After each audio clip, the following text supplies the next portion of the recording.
નમસ્કાર મિત્રો, સ્વાગત છે તમારું માર્કેટ બુલેટિનમાં. અમેરિકાથી આવ્યા છે મોટા સમાચાર. ડોનાલ્ડ ટ્રમ્પ પર હુમલાનો પ્રયાસ થયો છે.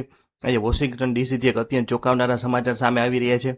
વ્હાઇટ હાઉસ કોરસ્પોન્ડન્સ ડિનર દરમિયાન અમેરિકી રાષ્ટ્રપતિ ડોનાલ્ડ ટ્રમ્પ ઉપર ગોળીબારની આશંકા વચ્ચે તેમને તાત્કાલિક સ્ટેજ ઉપરથી સુરક્ષિત ખસેડવામાં આવ્યા છે અને સિક્રેટ સર્વિસે એક શૂટરને કસ્ટડીમાં લીધો છે અને સમગ્ર અમેરિકામાં અત્યારે ભારે લાગણી જેવી સ્થિતિ ઊભી થઈ છે. શું છે આખી આ ઘટના અને અત્યારે ટ્રમ્પની સ્થિતિ કેવી છે, ચાલો જાણીએ આ વિગતવાર વિડીયોમાં. વોશિંગ્ટન ડીસીની હિલ્ટન હોટલમાં જ્યારે અમેરિકાના ટોચના પત્રકારો અને રાજકીય હસ્તીઓ વ્હાઇટ હાઉસ કોરસ્પોન્ડિંગ ડિનર કે WHCD માટે એકત્ર થયા હતા, ત્યારે રાત્રિના સમયે અચાનક ગોળીબારના અવાજોથી આખો હોલ ધણધણી ઉઠ્યો હતો. રાષ્ટ્રપતિ ડોનાલ્ડ ટ્રમ્પ મંચ ઉપર સંબોધન કરવાની તૈયારીમાં જ હતા, ત્યારે સુરક્ષા એજન્ટોએ પરિસ્થિતિની ગંભીરતા પારખી લીધી હતી. સિક્રેટ સર્વિસના એજન્ટોએ જરા પણ સમય ગુમાવ્યા વગર મંચ ઉપર ધસી જઈને રાષ્ટ્રપતિને ચારે બાજુથી ઘેરી લીધા અને તેમને સુરક્ષિત રીતે ઇમરજન્સી એક્ઝિટ તરફ લઈ ગયા હતા.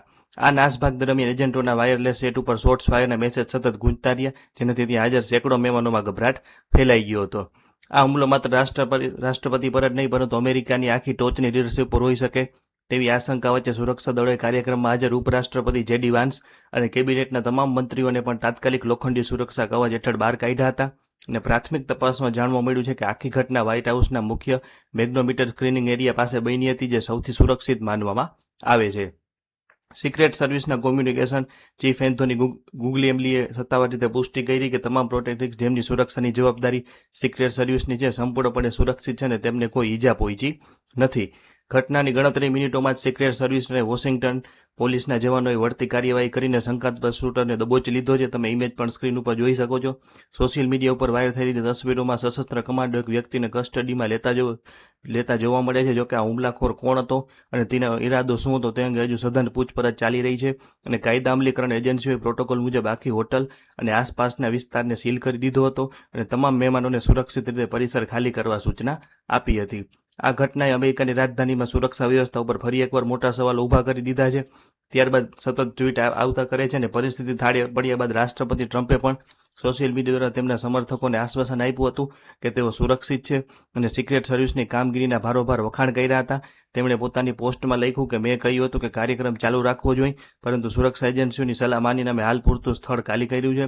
અને ટ્રમ્પે વ્હાઇટ હાઉસના પ્રેસ બ્રીફિંગ રૂમથી તાત્કાલિક પ્રેસ કોન્ફરન્સ કરવાની જાહેરાત કરી છે અને સ્પષ્ટ કહ્યું છે કે આ રદ થયેલો કાર્યક્રમ આગામી 30 દિવસની અંદર ફરીથી યોજવામાં આવશે.